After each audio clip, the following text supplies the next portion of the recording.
En 1896 muere Jacob, el padre de Freud, y pese a que éste pensó que la pérdida no le iba a afectar, la muerte provocó una fuerte conmoción que terminará reavivando afectos, sentimientos y duelos pasados. Se intensifica su angustia, sus síntomas y algunos terrores pasados.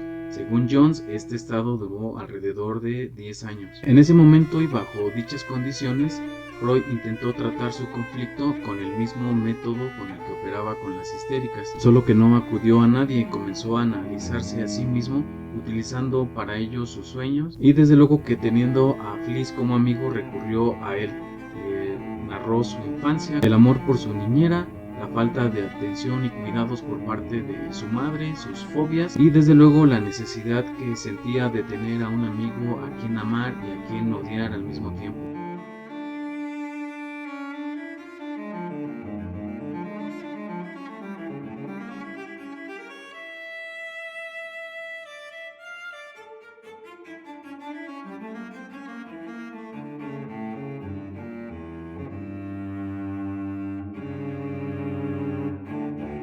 Durante esa época, las investigaciones de Freud estaban centradas en las perturbaciones sexuales que realmente ocurrían a las personas o a los niños. Casos de seducción por parte de niñeras, por los mismos padres o por abuelos o cualquier otra persona adulta. Entonces, Freud debió utilizar sus investigaciones sobre seducción para avanzar en su análisis y desde luego investigar e indagar la actitud de Freud hacia sus padres. En 1897 Freud le escribe a Fliess esto: No creo más en mi neurótica.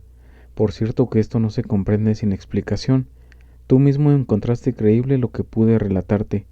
Por eso comienzo a exponer históricamente los motivos del descreimiento, las continuas desilusiones en los intentos de llevar un análisis a su efectiva conclusión, la deserción de la gente durante un tiempo mejor asida, la falta del éxito pleno con el que yo había contado, la posibilidad de explicarme los logros parciales diversamente, de la manera común.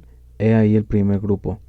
Después, la sorpresa de que en todos los casos el padre debiera ser inculpado como perverso sin excluir al mío propio, la comprobación de la inesperada frecuencia de la histeria para la cual debería repetirse esta misma condición cuando es poco probable que la perversión en perjuicio de niños esté tan difundida. Así que Freud no solo abandona la teoría de la seducción, sino la que postulaba la realidad de los traumas infantiles en toda su diversidad. Es así como asistimos a la concepción del complejo de Edipo. Ser enteramente sincero consigo mismo es un buen ejercicio. Un único pensamiento de valor universal me ha sido dado. También en mí he hallado el enamoramiento de la madre y los celos hacia el padre, y ahora lo considero un suceso universal de la niñez temprana, aunque no siempre tan temprana como en los niños hechos histéricos, semejante a la novela del linaje de la paranoia, héroes fundadores de religión. Si esto es así, se comprende el poder cautivador de Edipo Rey a despecho de todas las objeciones que el entendimiento eleva contra la premisa del hado, y se comprende por qué el posterior drama de destino debía fracasar tan miserablemente. Esta teoría de carácter universal, que recuerda a la universalidad de Fliess, es el paso decisivo al gran descubrimiento del siglo XIX y también del prestigioso hombre de ciencia que va a ser Sigmund Freud. En esta nueva teoría, lo que realmente ocurría al niño en verdad no eran la causa de sus síntomas, de sus angustias, de sus depresiones, sino que la raíz de sus problemas eran los placeres infantiles, el complejo de Edipo y los deseos sexuales que se contraponían a las normas morales imperantes. Posteriormente, esto aunado a la concepción de la represión y de la transferencia, servirá para delimitar qué es psicoanálisis de lo que no es y también qué es un analista de lo que no es, pero más bien en relación a lo primero, esta es limitación del pensamiento y discurso autoritario. Actualmente sería una perogrullada mencionar que las razones del abandono de la teoría de la seducción es insostenible. El hecho de que los pacientes no mejoraran mediante la interpretación de la teoría de la seducción no quería decir que los traumas no existieran, sino que no se había encontrado o no se había dado con el medio eficaz de tratamiento. Como mencionamos cuando vimos a Ferenczi, él en sus investigaciones, o mejor dicho, En su diario clínico expone sus investigaciones acerca de los medios que echan mano las víctimas de trauma para sobrevivir o para salvaguardar su personalidad. No solo eso, también dio cuenta cómo la hipocresía de los analistas revivaron esos mismos traumas que supuestamente el psicoanálisis podría mitigar. Pero para ello, pues Ferenczi, como vimos anteriormente, no se posicionaba en el lugar de saber, sino que participaba o empatizaba con el lugar de analizado. De que en los mismos estudios sobre la histeria se encuentran terribles casos de seducción, o bastaría ver la realidad objetiva de todos los tiempos, Freud terminó minimizando el trauma y contraponiendo en su lugar la fantasía. Esta era su victoria, que se elevaba bajo las ruinas de la teoría de la seducción. Si los histéricos reconducen sus síntomas a traumas inventados, he ahí precisamente el hecho nuevo, a saber, que ellos fantasean esas escenas, y la realidad psíquica pide ser apreciada junto a la realidad práctica. Pronto siguió la intelección de que esas fantasías estaban destinadas a encubrir, a embellecer y a promover a una etapa más elevada el ejercicio autoerótico de los primeros años de la infancia. Así, tras esas fantasías, salió al primer plano la vida sexual del niño en todo su alcance. Esta es una de las contribuciones más originales de Freud, pero como menciona magistralmente Berger, para Freud es lo uno o lo otro, es decir, la fantasía o la seducción.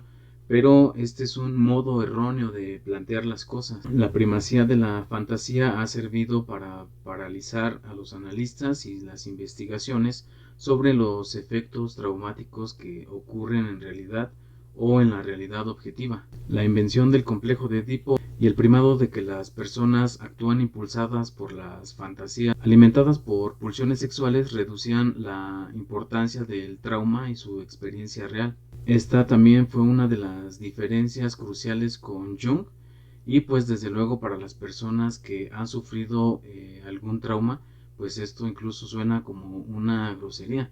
Recientemente escuché un terrible caso de una persona que ella no podía concebir el tener una hija. Para ella tendría que tener un hijo, y si no, haría todo lo posible porque no ocurriera lo segundo, porque sencillamente porque no quería que le ocurriera lo que le ocurrió a ella.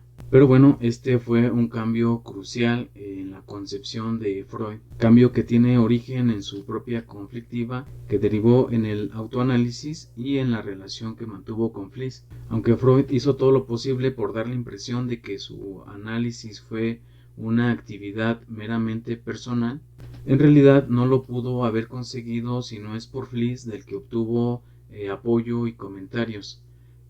Freud le envió a Fliess capítulo a capítulo, sueño a sueño, del libro que estaba gestando, que era la interpretación de los sueños. ¿Para qué? Pues para obtener sus opiniones, sus correcciones, sus argumentos. Caro Virgen, he vacilado porque aún quería enviarte un capítulo del sueño antes de tu viaje a Berlín, animado por tu benévola crítica.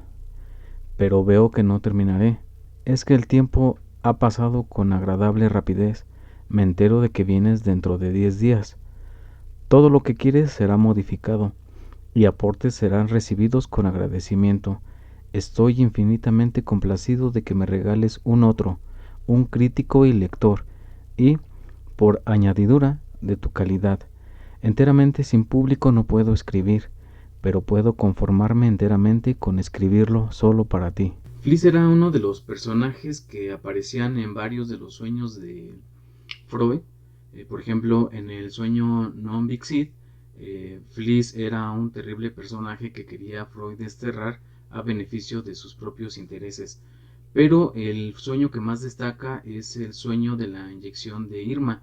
Este sueño ha sido analizado por diferentes analistas, incluso por Lacan, que él menciona que no se trata de reinterpretar el sueño, de analizar muertos, sino que él solamente va a destacar el campo imaginario, el campo simbólico, y bueno, al final lo termina reinterpretando, al final termina analizando a Freud, no solamente en ese sueño, sino en todos los seminarios, pero lo importante es que destaca el quimismo sexual de Fliss que vimos en el anterior video. Algunas personas también han mencionado que Irma era en realidad Emma Einstein, pero esto no es así. Irma era Anna Hammersland, pero pues también que muchos se hayan equivocado o lo hayan confundido no es fortuito. Se debe a que el énfasis del sueño radica en la operación fallida de Emma Einstein, que también vimos en el anterior video. Un gran vestíbulo, muchos invitados a quienes nosotros recibimos, entre ellos Irma, a quien enseguida llevo aparte como para responder a su carta y para reprocharle que todavía no acepte la solución.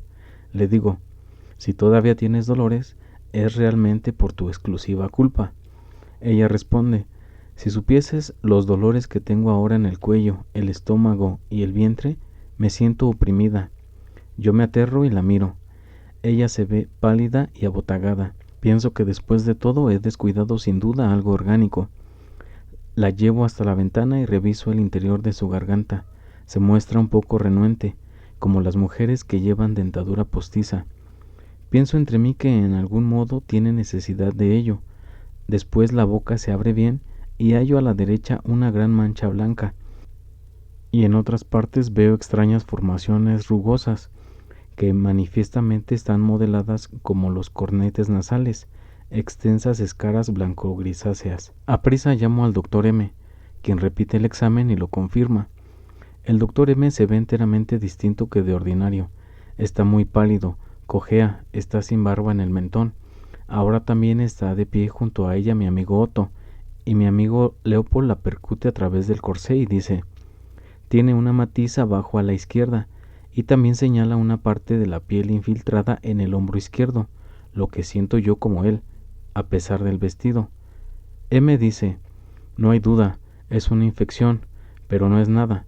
Sobrevendrá todavía una disentería y se eliminará el veneno. Inmediatamente nosotros sabemos de dónde viene la infección. No hace mucho mi amigo Otto, en una ocasión en que ella se sentía mal, le dio una inyección con un preparado de propilo, propiteno, ácido propiónico, trimetilamina, cuya fórmula veo ante mí escrita con caracteres gruesos. No se dan esas inyecciones tan a la ligera.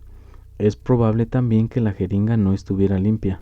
Aquí el sueño eximía a Freud, o la interpretación era que eximía a Freud, y demostraba que era una persona meticulosa y responsable con su proceder médico. Irma era la responsable de seguir enferma por no aceptar la interpretación que le había dado Freud. También era responsable Ri por aplicarle una inyección con la jeringa sucia y Breuer por analfabeta.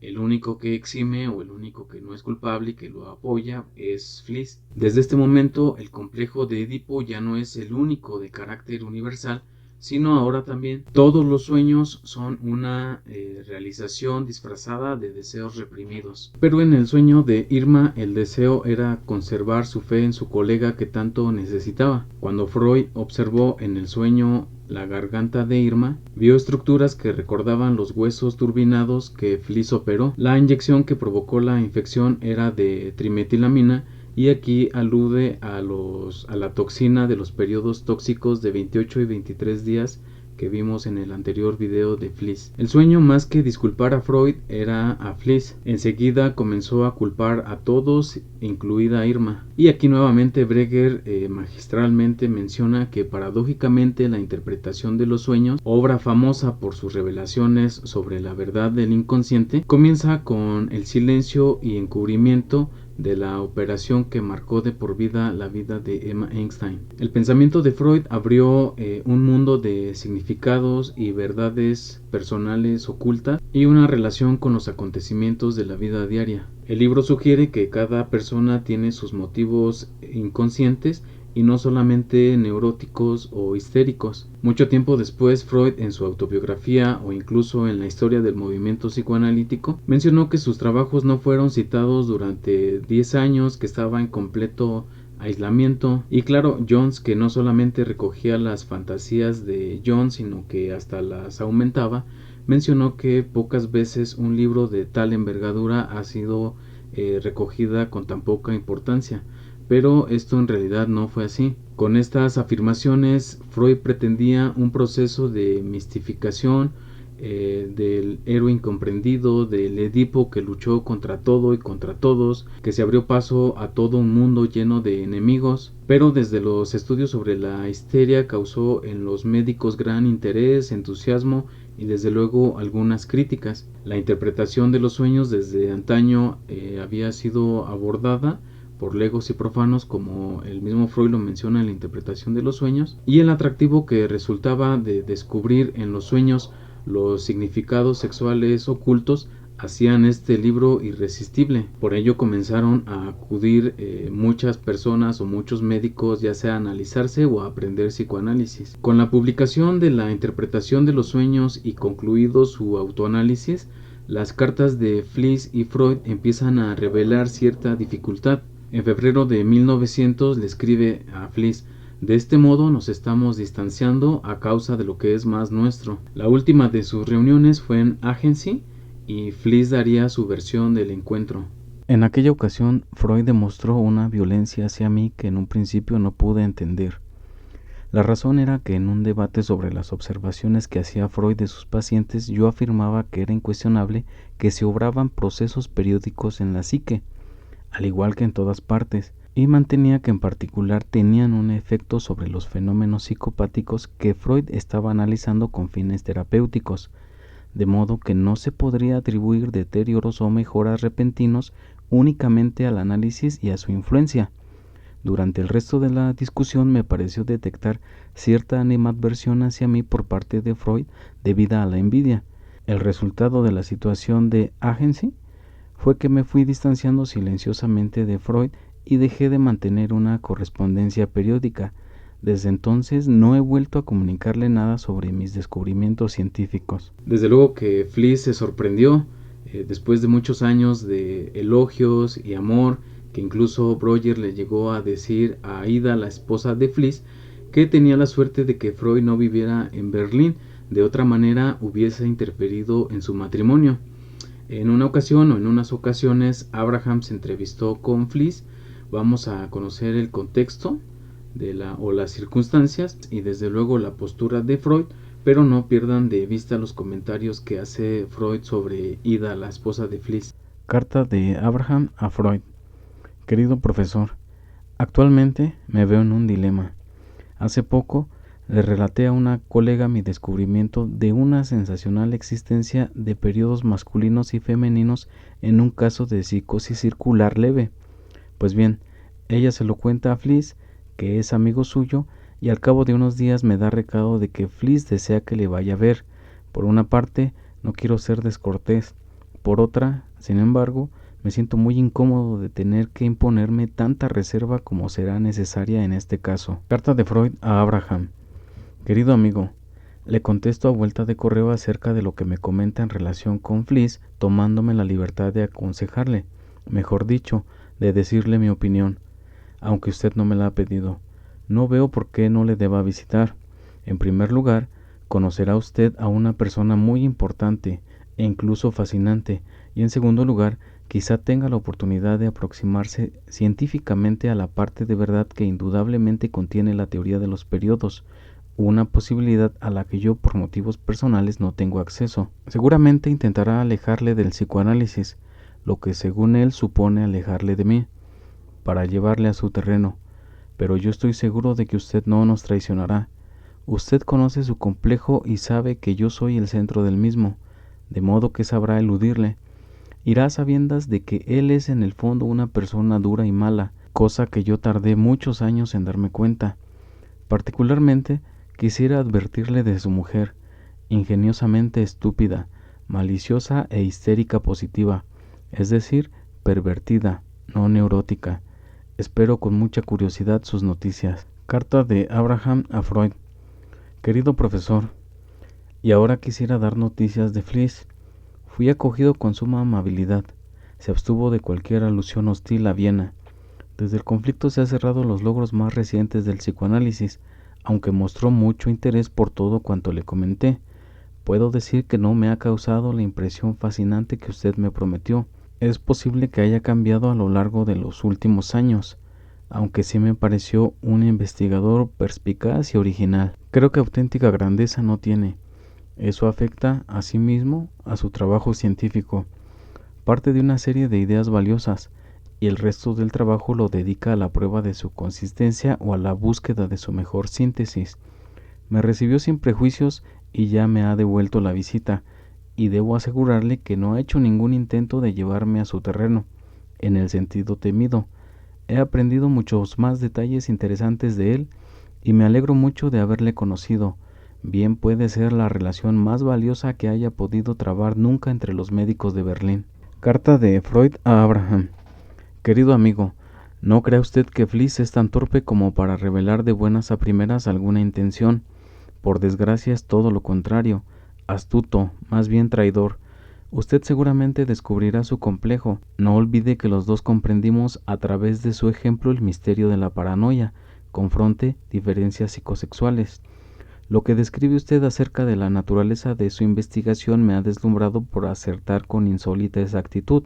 Sobre todo, no se fíe de su mujer. Volviendo a lo anterior, Fliess de pronto se encuentra a un Freud airado que despreciaba sus ideas, y el relato de Fliess parece creíble porque si recordamos el video de Breuer, pues fue lo mismo que sucedió con él. Cuando se publica estudios sobre la histeria, o en este caso la interpretación de los sueños, pues parece que ya no hay lugar para dos genios, ¿no? Sino para uno, para el Edipo. Por ello pasa de amar a Fliess a odiarlo. El choque se produjo entonces en 1900, cuando Freud hace una crítica a las leyes periódicas de Fliess, y Fliess por su parte le dice a Freud que este no es más que un lector de pensamientos, lo que es más que es un lector de los propios pensamientos en sus pacientes. Freud todavía intentó enmendar las cosas y le propuso escribir un libro sobre bisexualidad. Él haría la parte clínica y Fliess la parte anatómica y biológica, pero por ese periodo ya Fliess comenzaba a sospechar que Freud le quería robar sus ideas y lo rechazó la propuesta. Pero, ¿cuál fue la causa del choque en Agency? Freud le anuncia una nueva idea, que todos los seres humanos tienen una constitución bisexual, a lo que Fliess replicó: pero si fue precisamente lo que te dije en Breslau y tú dijiste que no. A Freud se le olvidó este episodio, como también se le olvidó una carta que le había escrito un año antes de Breslau a Fliess. Tienes razón en eso de la bisexualidad.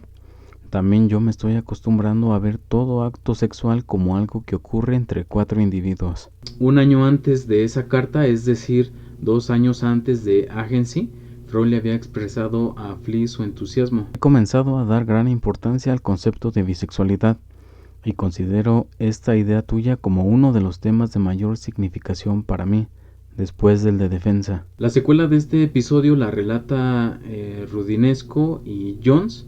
Desde luego que Rudinesco no tiene mucho, que sacó la biografía de Freud, y pues en Jones ya está hace mucho tiempo. Vamos a ver las dos versiones, aunque los dos lo intentan justificar, pero como nos enseñó el mismo Freud sobre la verdad, que la verdad transpira por todos los poros. Vamos a ver la de Rudinesco primeramente, porque según hace una crítica a Jones que se traga todas las mentiras de Freud y termina cayendo en lo mismo. La ruptura fue de gran violencia. En julio de 1900 los dos hombres se reunieron a orillas del lago Agen. Fliess acusó a Freud de dar muestras de animosidad contra él y Freud le reprochó no reconocer el valor de sus descubrimientos. Muy poco tiempo después, Freud expuso su teoría de la bisexualidad al jurista austriaco Hermann Swoboda, que se analizaba con él. Esa misma noche, Swoboda habló del tema con su amigo Otto Weininger, célebre escritor judío vienés, quien, un año después, publicó su único libro, Sexo y Carácter, verdadero manifiesto de la bisexualidad y del odio a las mujeres y los judíos. Algún tiempo más tarde, Weininger puso en escena su suicidio. Alquiló una habitación en la antigua casa de Beethoven y se disparó una bala en el corazón. Fliess conoció la obra en 1904 y, al igual que Swoboda y Paul Julius Moebius, se sintió plagiado y acusó a Freud de haberle robado sus ideas durante los años de su amistad. Este asunto del robo de ideas fue la comidilla de la prensa y Freud reconoció su deuda con Fliess, pero también sabía que, a diferencia del plagio, el robo de ideas no existe y que la teoría de la bisexualidad impregnaba en esa época todos los trabajos de los científicos, originada en el darwinismo, y la embriología reactualizaba en parte los mitos fundacionales de la antigua Grecia. Freud, es cierto, se sentía culpable de haber hablado con Swoboda, pero en ningún momento se adhirió a esa fantasía del robo de ideas. En cuanto a la bisexualidad, ulteriormente hizo de ella un concepto central de la doctrina psicoanalítica que no tenía mucho que ver con la representación fliessiana de una bilateralidad. Con todo, el episodio de esa amistad que, a través de una larga deriva, había hecho de él otro hombre, siguió asediando durante mucho tiempo a Freud. Ahora por último vamos a ver cómo lo relató Jung. Conocemos la secuela de este episodio por una breve correspondencia publicada por Fliess en 1906. El 20 de julio de 1904 había escrito a Freud diciéndole que Otto Weininger, un brillante joven vienés, había publicado un libro en el que la idea de la bisexualidad tenía un papel predominante. Había oído decir que Weininger era amigo íntimo de un discípulo de Freud, un joven psicólogo llamado Swoboda, y estaba convencido de que el gran secreto se había filtrado por ese conducto. ¿Qué podía decir Freud a esto? Freud contestó diciendo que Swoboda no era un discípulo, sino un paciente, a quien él había mencionado durante el análisis que la constitución bisexual era de carácter universal y que él, a su vez, había hecho casualmente la misma observación a Weininger. De todos modos, este podía haber encontrado fácilmente dicha idea en cualquier otra parte, ya que se registran muchas alusiones a la misma literatura médica. Eso es todo lo que sé sobre la cuestión. Esta es quizá la única ocasión en su vida que Freud no fue enteramente sincero. Debió sentirse ansioso por aplacar a Fliess. Fliess le replicó entonces que anteriormente había calificado a Swoboda de discípulo suyo, que evidentemente Weininger no pudo haber tomado esa idea de sus lecturas, puesto que pretendía que era enteramente nueva, que todas las alusiones en la literatura eran casuales y no se referían a la naturaleza bisexual de toda célula viviente, que esa era la esencia de la doctrina de Fliess y también lo que Weininger proclamaba como su propio descubrimiento. Por último, sería cierto, según había llegado a sus oídos, que Weininger llegó realmente a entrevistarse con Freud y que le había dado a leer su manuscrito. Puesto entre la espada y la pared, Freud afrontó la situación con toda hombría. Confesó con toda franqueza que debió haber estado bajo la influencia de un deseo de robar a Fliess su originalidad, deseo compuesto, presumiblemente, de envidia y hostilidad. Pero era demasiado optimista el suponer que semejante explicación podría ablandar o interesar siquiera a Fliess. Concluía su carta con una observación que para el caso era fatal, que lamentaba que Fliess no tuviera tiempo para escribirle a no ser para un asunto tan trivial como este. No cabe la menor duda de que ciertamente lo era, pero no para Fliess. Este no volvió a escribirle jamás.